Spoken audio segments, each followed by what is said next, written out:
નમસ્કાર, આપ જોઈ રહ્યા છો નેશન પ્લસ ન્યૂઝ. હું છું આપની સાથે હેતલ ભગત. વડોદરા શહેરના સરદાર ભવનના ખાંચામાં ફાયર બ્રિગેડની ટીમે 50થી વધુ દુકાનોને સીલ કરી છે, ત્યારે દુકાનદારોનો અને વેપારીઓનો રોષ ભરાયો છે.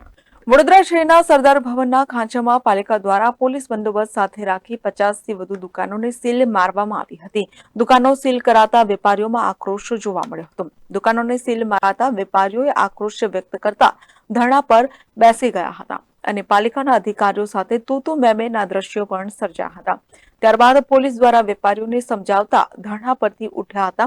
વેપારીઓએ જણાવ્યું હતું કે અમને કોઈ પણ જાતની પહેલા જાણ કરવામાં આવી નથી અને નોટિસ પણ આપવામાં આવી નથી. પાર્કિંગ માટે અને પેલી સેફટી સરદાર ભવનના ખાંચાની અંદર 60 થી 70 દુકાન આવેલી છે.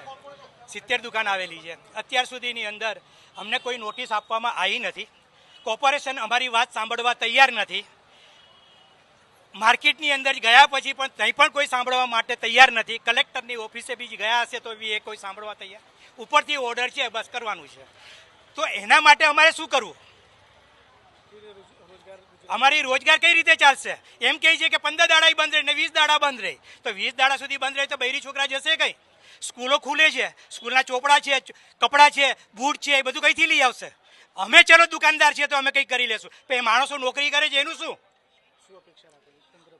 અમે તંત્ર પાસેથી એક અમારી દુકાન ખોલી આપે અને અમારું જે તંત્ર છે પહેલેથી ચાલુ છે એ રીતે ચાલવા દે. કેમેરામેન નવનીત પરમારની સાથે Satyam Nevajkar, nation plus news, Vadodara. સમાચારોના સતત અપડેટ મેળવવા માટે અમારી નેશન પ્લસ ન્યૂઝની યુટ્યુબ ચેનલને સબસ્ક્રાઇબ કરો, બેલ આઇકન દબાવો અને જોડાયેલા રહો ફેસબુક, ઇન્સ્ટાગ્રામ અને ટ્વિટર પર.